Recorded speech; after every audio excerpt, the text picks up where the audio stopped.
Welcome to Chapter 6 of Rock and Sand by Archpriest Josiah Trenum. This is Calvinism and Orthodoxy. And I'll start here with the section here that I'm going to read. John Calvin has exercised the greatest influence of any of the Protestant reformers and is considered the father of the Reformed churches. It is difficult to overestimate how influential John Calvin has been on virtually all branches of Protestantism. Though his most thorough influence was on those churches we call Reformed, which adopted virtually his entire agenda, even those branches of Protestantism that are not directly dependent upon him have been at times deeply influenced by Calvin's articulation of the Protestant tenets that they share with him, and by his general approach to the Scriptures. Okay. Elisha, any thoughts on that? I just wanted to kick off saying that Calvin has really impacted history a lot with his intent and his scholarship on how he viewed Scripture.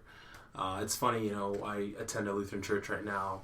I walk with Christ right now, and I think about how I probably knew of the name or I'd heard of the name Calvin before I knew Luther. And it's interesting that I enjoy how the author really spells out his deep influence and how he was very articulate in how he approached things. And I believe that's, was possibly one of his spiritual gifts of articulation. And in many ways, I think we would call him maybe a modern influencer of his time. Not esteeming him or putting him on a pedestal, but just putting out the fact that in many ways, a lot of what people have doctrinally kind of looked at the church and what does church mean has some sense of influence from Calvin. Yeah. I thought another passage was interesting here. Puritanism, so important to the founding of the American colonies, was primarily a Calvinistic and Presbyterian movement. Most of the churches in the early colonial times were established upon a Presbyterian model, though some were congregational. Virtually all were Calvinistic in doctrine and Puritan in disposition. Calvinism was the faith of the great American preacher of the 18th century, Great Awakening, Jonathan Edwards. So we kind of find it interesting how, when we study American history and the beginning times of America, we don't really catch a hint of where the Protestant kind of colonizers were stemming from. So it's neat that this book kind of hits on the fact that the emphasis of the initial founding American colonies had a background in a Calvinistic and Presbyterian movement. So it sounds like they've been around for quite some time, and probably had a big impact on worldview.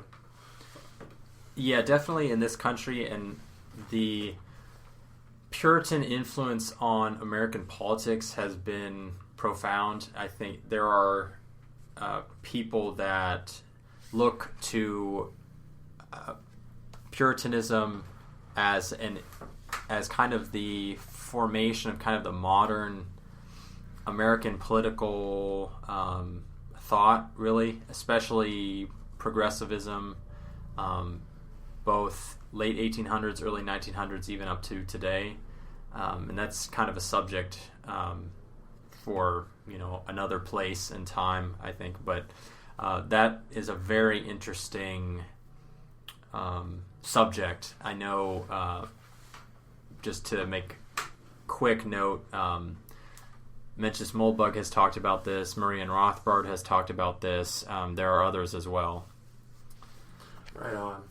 I noticed in this chapter as well, we just heard about the colonies, talking about very Calvinistic and Presbyterian, and I wanted to hit on something about how it says that the name Presbyterian comes from the Greek word presbyter, meaning priest or elder, which is kind of interesting to think that I never really knew the root word of Presbyterian, so it's kind of interesting to learn that, priest or elder.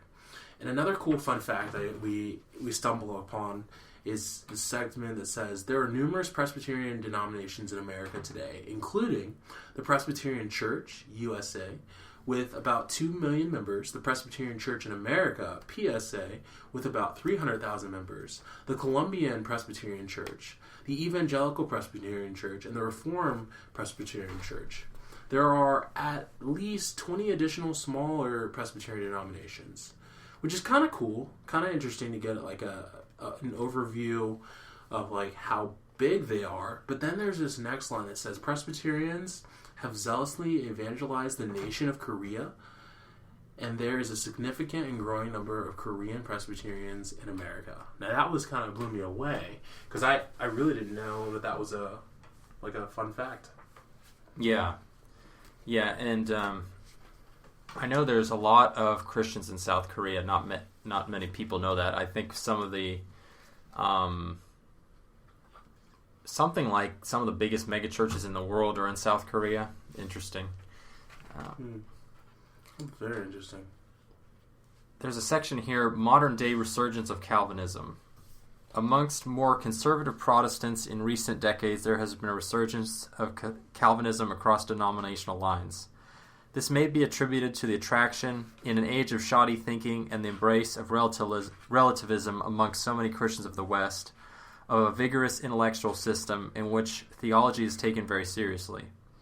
There are also a good number of exceedingly talented Reformed teachers and professors in America who are using modern technology and their impressive rhetorical skills to spread their Reformed faith amongst America's Protestants and throughout the world. It is not unusual today to hear Protestants in traditions not historically associated in any formal way with the Reformed churches to identify themselves as Calvinist. This self-identification refers primarily to the issue of soteriology and not necessarily to larger Calvinist concerns like covenant, culture, infant baptism, etc. On the popular level, Calvinism is often associated with what is known as the 5 points of Calvinism. And go ahead, Elisha. Yeah, and I think this is something that I definitely stood out, which we're going to walk into the 5 points of Calvinism and kind of what that looks like. But it is interesting that though most people don't hear about the Protestant church's like influence of like referencing Calvin, it's very influential. Calvin's influence, you're saying? Yeah. Okay. His impact he had.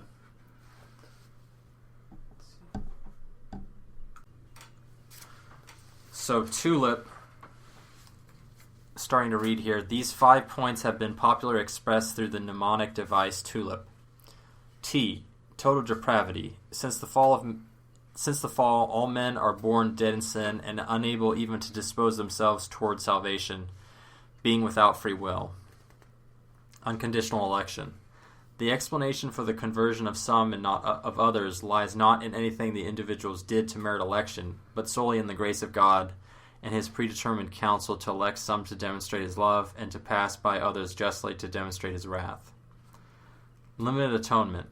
Jesus Christ's death is an effectual satisfaction of the wrath of God, and as such was intended and accomplished only for those who are really and truly saved, that is, the elect. Irresistible grace. Those who are called by God are regenerated by his grace, and by the rejuvenation of their will certainly follow God. Perseverance of the saints. Those whom God has predestined and called will certainly persevere in faith until the end. True believers can obtain an assurance of salvation that they will persevere and be saved. First time ever hearing about Tulip, but a lot of these points seem to be kind of familiar when you talk about church, you talk about doctrine, you talk about, a little bit of history. And, I mean, if we start with the first one, total depravity, the sin, since the fall of man, all men are born in sin. And, I think if you look at Scripture, it's pretty scripturally based.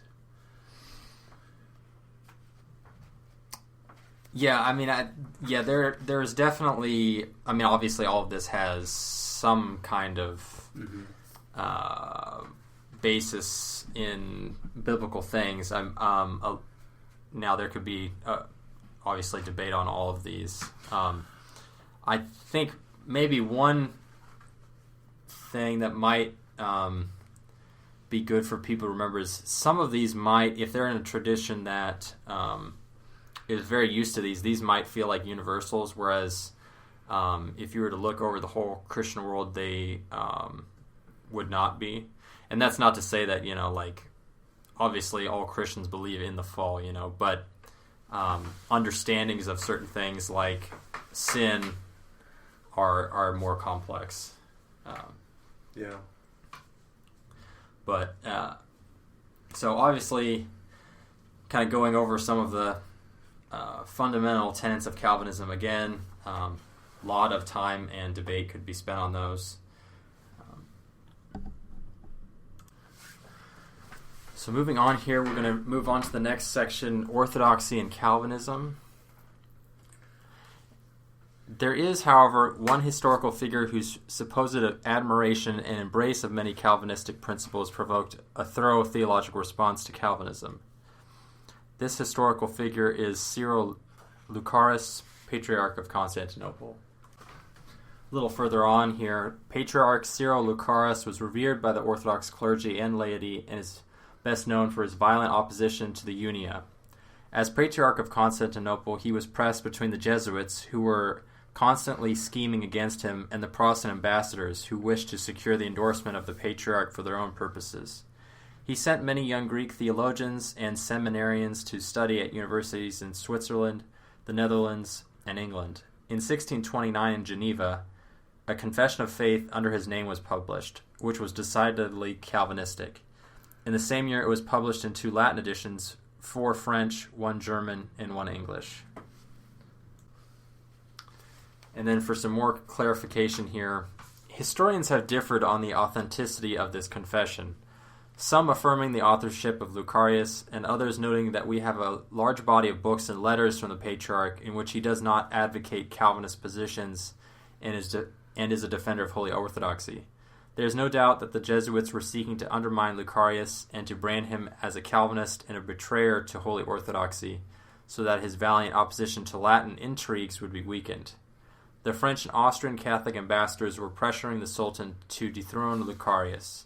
It's also true that the Reformed countries were anxious to publish something associated with the Orthodox Church that would lend credence to their views. Interesting. Though Patriarch Lucarius is said to have disavowed authorship of the confession orally on several occasions, this was never done in writing. We may never know the exact relationship between Patriarch Cyril Lucarius and his Calvinist confession published in Geneva under his name. And my own take from reading this, and also what appears to be Archpriest Josiah Trenham's from reading his point of view from reading the footnotes, is I do think that this confession was fake. It probably was written by, if I had to guess, the Jesuits. That's really what it looks like. Sounds like a lot of tension between trying to these high esteemed individuals. But I do find it interesting that Cyril had a lot of opposition in Unia. That was kind of interesting. Yeah, so I believe what it's talking about here is the Unia. They were trying to rejoin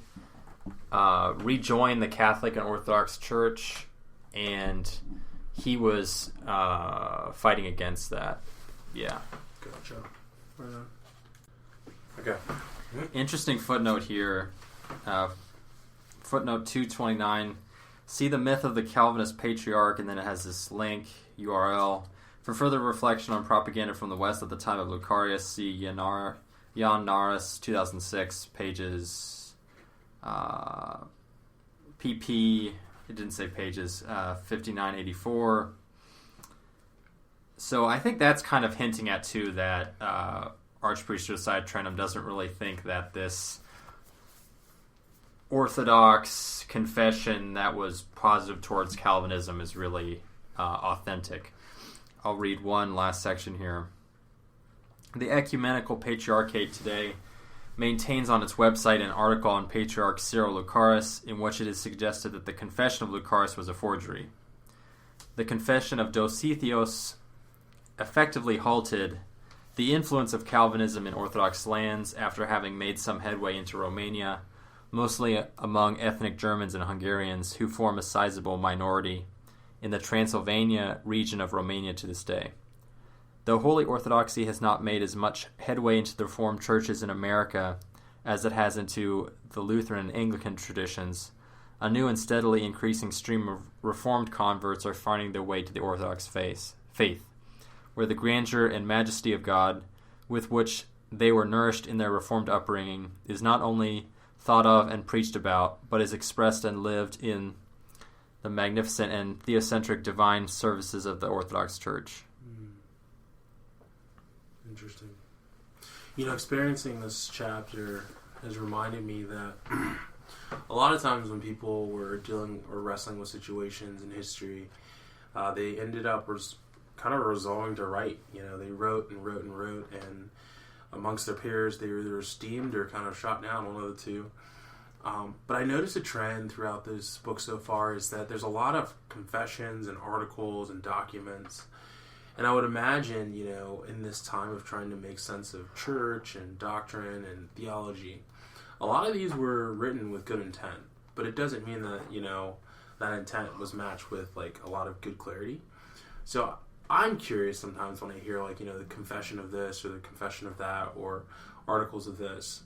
Sometimes I'm curious on how much energy was spent and time trying to really be vocal about what you believe and how you look at life. All right, so I think that's everything for this chapter. Thank you for listening, and please subscribe wherever you are listening to this.